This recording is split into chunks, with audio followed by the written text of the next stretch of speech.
उपमुख्यमंत्री एकनाथ शिंदे हे सध्या त्यांच्या साताऱ्यामधल्या दरे गावामध्ये आहेत। उपमुख्यमंत्री एकनाथ शिंदे हे त्यांच्या मूळ गावी दरे येथे मुक्कामी आले आहेत। दरवेळी ते आल्यानंतर शेतामध्ये रमत असतात आणि शेतामध्ये विविध प्रयोग करताना आपल्याला पाहायला मिळतात। अनेक झाडं त्यांनी या भागात लावली आहेत। आपल्यासोबत याच विषयावर बोलण्यासाठी उपमुख्यमंत्री एकनाथ शिंदे साहेब आहेत। साहेब, काय सांगाल तुम्ही आज आलाय? जीवामृत तयार केलंय हे सेंद्रिय शेतीसाठी।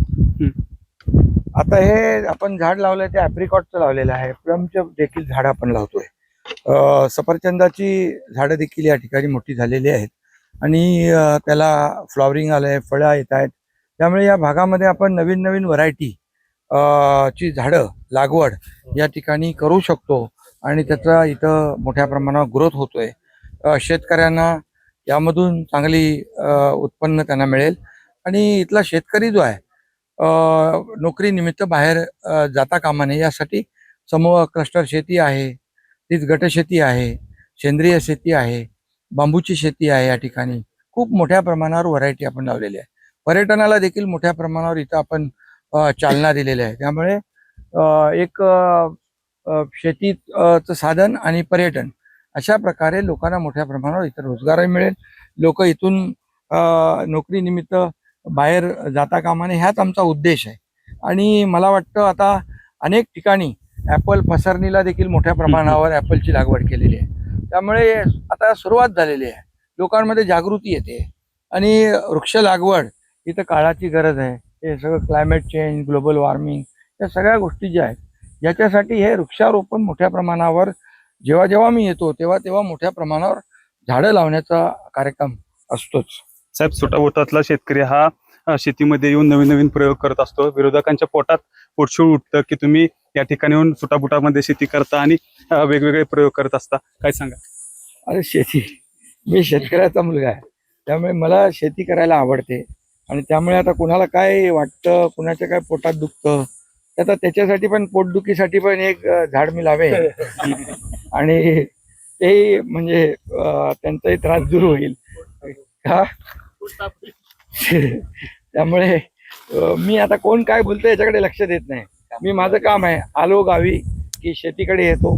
शेतीमध्ये मला आवडते शेती आणि मोठ्या प्रमाणावर वेगवेगळे प्रयोग वेगवेगळे। आता बघा, सेंद्रिय शेती आहे, सगळी ऑर्गॅनिक आहे।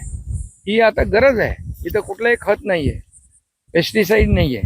त्यामुळे हे शेणखतावर, जीवामृतावर ही सगळी झाडं लावतोय आपण आणि असंच लोकांनी देखील अशा प्रकारची लागवड करावी। आणि हे सगळे जे काय आता हे ॲप्रिकॉट आहे हे खूप कॉस्टली आहे, आवाकाडू कॉस्टली आहे, सफरचंद देखील लोकांना चांगले पैसे देणारं उत्पन्न आहे। त्यामुळे मोठ्या प्रमाणावर अशा प्रकारची जी शेती आहे हे उत्पन्न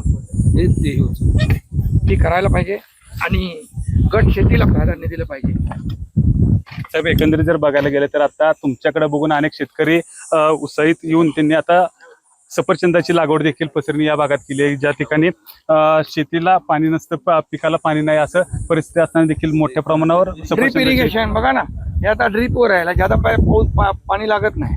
ड्रीप इरिगेशनवर अशा प्रकारची फळझाडं चांगली मजबूत होतात आणि त्यांचा ग्रोथ चांगला होतो।